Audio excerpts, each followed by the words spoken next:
Salut tout le monde, j'espère que vous allez bien. On se retrouve aujourd'hui donc dans une nouvelle vidéo et comme vous l'aurez vu dans le titre, c'est pour un tag. Alors attendez, j'enlève... Oh, il n'y a plus de bazar. C'est pour un tag, donc c'est pour le tag la palette parfaite. J'avais déjà fait ce tag il y a à peu près 2 ans sur ma chaîne et justement je voulais le refaire pour voir si j'avais changé d'avis. Voilà, c'est pour vous montrer un petit peu l'évolution en fait d'il y a 2 ans et maintenant par rapport à ce que je possède et aussi par rapport à mes goûts qui ont quand même changé et j'ai quand même une certaine exigence maintenant pour les fards à paupières, pour les palettes. Vous l'aurez compris, les palettes, un grand kiff. J'adore parler de palettes. Quand je les ai toutes sorties là sur mon lit pour regarder un petit peu, pour répondre aux questions, j'adore ouvrir mes palettes, passer du temps à les regarder, aller voir les couleurs, me dire il faut que j'essaye ça, il faut que je reprenne ça, il faut que je me maquille avec ça. J'adore. Enfin bref, je vous ai saoulé. Avant de passer à la vidéo, si jamais c'est ce genre de vidéo de tag, tout ça, qui parle make-up vous plaît, n'hésitez pas à liker la vidéo et à nous rejoindre, ça fait toujours plaisir. N'hésitez pas aussi à ne pas tenir compte de ma tête, il est très tard. Enfin, il est très tard. Il est 21h30, à partir d'un certain âge, 21h30 c'est très tard. Donc, on va commencer tout de suite parce que ça fait déjà 2 minutes que je parle et je me suis saoulée. Voilà. Dans le tag, il nous demande quelle est la palette qui a le meilleur packaging. Il y a 2 ans, je vous avais répondu des palettes dans ce genre là. Donc là c'est la Gwen Stefani Urban Decay. Navré, c'était une édition limitée. Donc c'était une édition limitée. Ce que j'aimais bien c'était le packaging assez solide et le fait qu'elle s'aimantait en fait comme ça. Je vous avais mis celle-ci et les sortes de chocolate comme ça, vous savez, il y a les chocolate bars, il y a le semi-sweet, il y a la sweet peach qui sont comme ça, qui sont en fer et qui sont aimantés. Vous avez également les packaging cartonnés comme ça qui sont également aimantés. Pour moi ce sont très bons en packaging. C'est vrai que c'est moins solide les packaging carton que ces 2 packaging là, ça fait moins quali, mais bon. C'est quand même des packaging qui sont quand même très pratiques.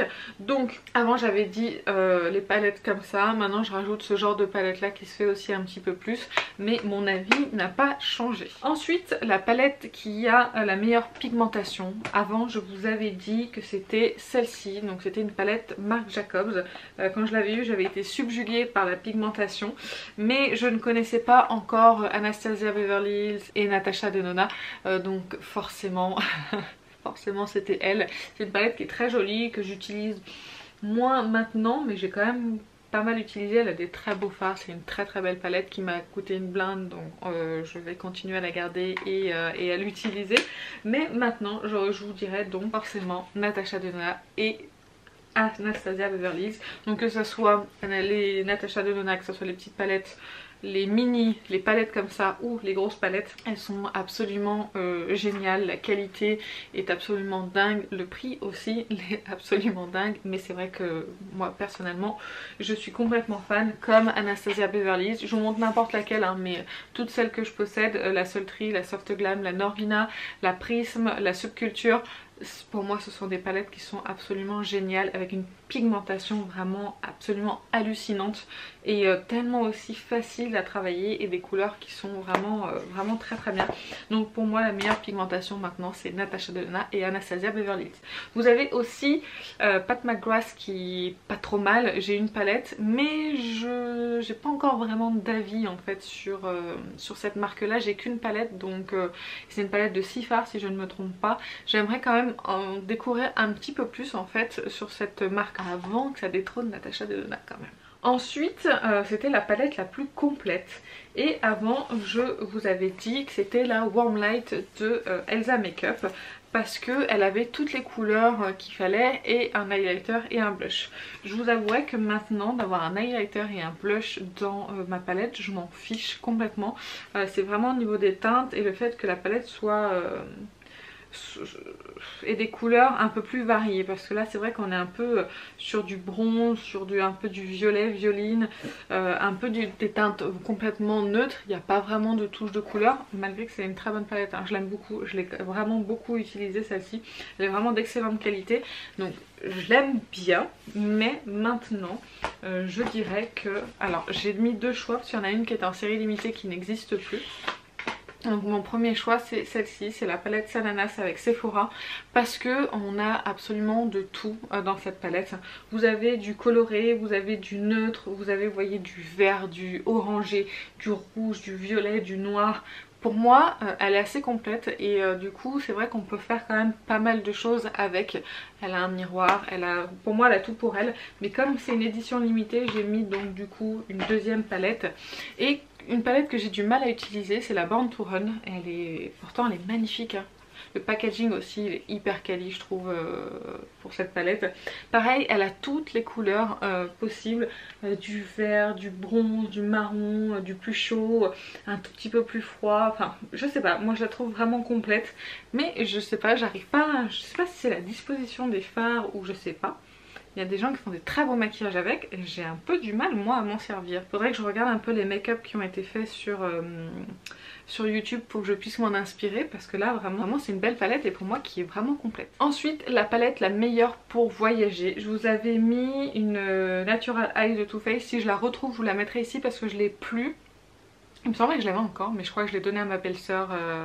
La dernière fois que j'ai fait un tout petit tri de mes palettes, je crois que celle-ci elle a dégagé chez ma belle-sœur mais j'en suis pas sûre. Sinon c'est qu'elle est dans un tiroir quelque part, pourtant je les ai toutes faites mais je sais pas. En tout cas bref c'était celle-ci. Maintenant la meilleure pour moi pour voyager, je suis désolée c'est une série limitée. J'ai pas mis de remplaçante. Vraiment navrée. Puis pareil, elle a pour moi toutes les teintes pour emmener en voyage.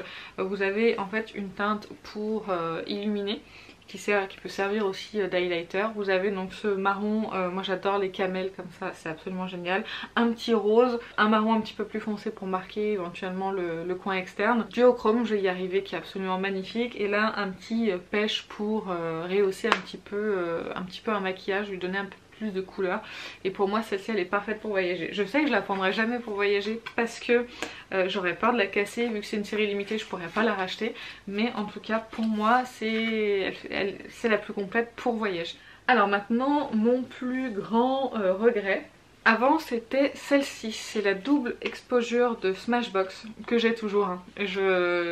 C'était mon plus grand regret mais je m'en suis pas séparée et je crois que depuis cette vidéo j'ai dû m'en servir une fois en 2 ans.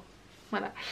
Pareil, je sais pas pourquoi je l'ai acheté, c'était sûrement pour tester en fait les fards Smashbox mais bon tant pis.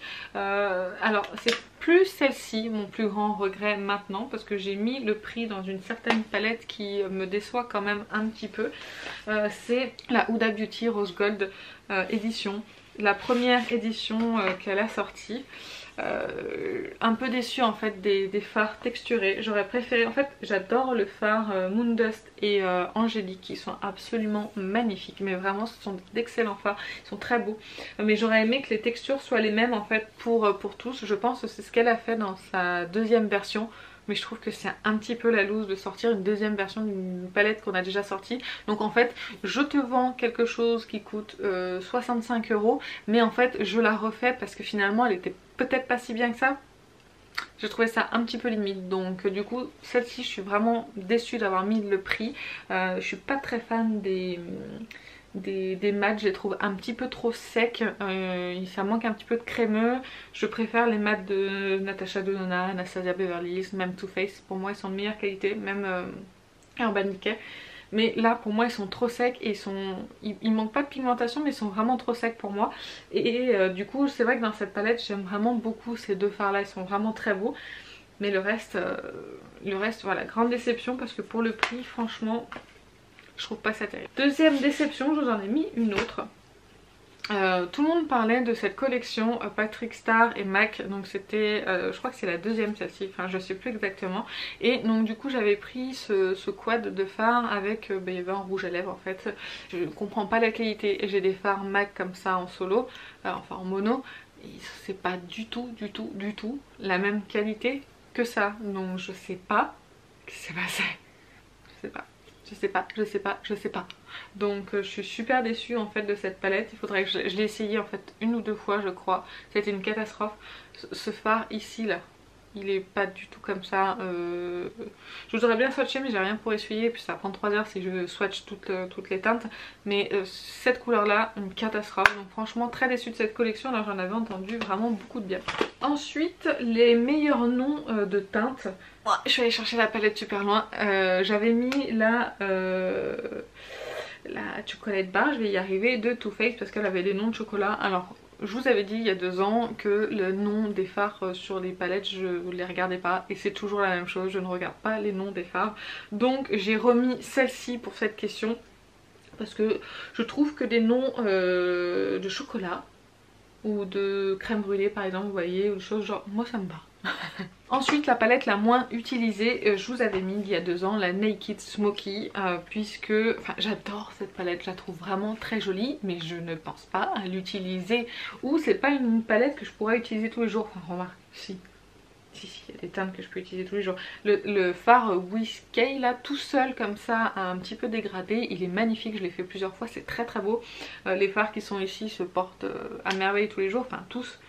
C'est juste qu'il faut que je pense à la sortir. Il y a plein de palettes que j'utilise pas très régulièrement, mais alors celle-ci, elle en fait partie. Par contre, j'adore le packaging, j'adore l'harmonie de teinte, c'est vraiment une très très belle palette, mais je ne pensais pas l'utiliser et c'est toujours le cas. Donc je l'ai remis, mais j'ai rajouté une palette un petit peu plus récente, c'est la Life Festival de Too Faced. Alors elle c'est pareil, je la voulais pas au début, ensuite je l'ai achetée parce que j'ai vu je sais pas qui en parler et faire des swatchs je sais pas quoi, et je me suis aperçue qu'il y avait des fards absolument dingues là-dedans, et en fait je m'en suis servie une fois. Pourtant il y a toujours des fards aussi dingues dedans, je comprends pas pourquoi je l'utilise pas, et elle fait partie donc des palettes que j'ai le moins utilisées.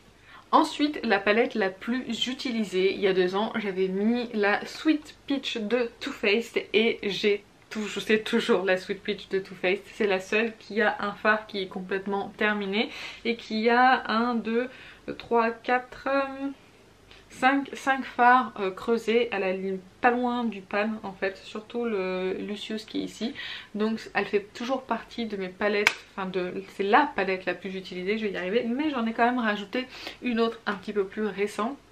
Oui, je crois qu'elle est plus récente. C'est la The Burgundy Bar de Maybelline. C'est une palette que je trouve absolument magnifique. J'aime beaucoup l'harmonie des fards.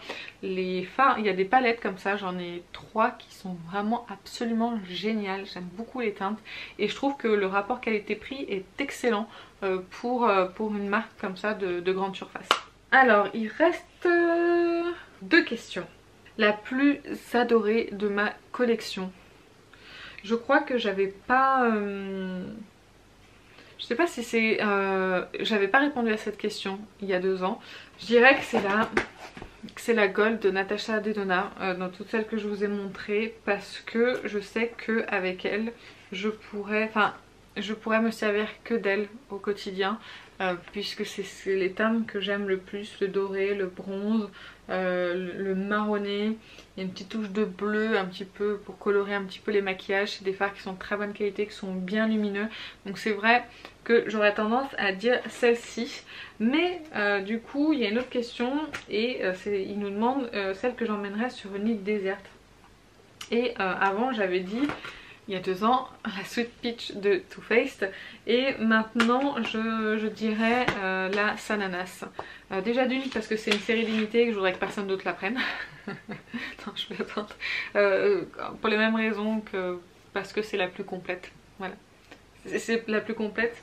Et voilà, si je dois en choisir qu'une ce serait celle-ci, mais la palette qui me suffirait, je sais pas.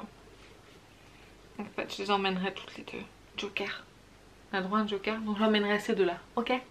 On va faire comme ça, hein? Donc voilà, j'en ai fini avec ce tag. N'hésitez pas vous à le faire en commentaire, vraiment ça m'intéresse de connaître, déjà les palettes que vous possédez, vos avis sur certaines, peut-être qu'on n'a pas du tout les mêmes collections.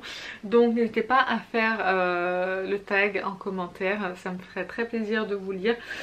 Et peut-être que ça me ferait découvrir de nouvelles choses. Donc voilà, j'en ai fini avec cette vidéo. J'espère vraiment que ça vous a plu. Et si jamais c'est le cas, n'hésitez pas à liker. Je vous fais plein d'énormes bisous et prenez soin de vous.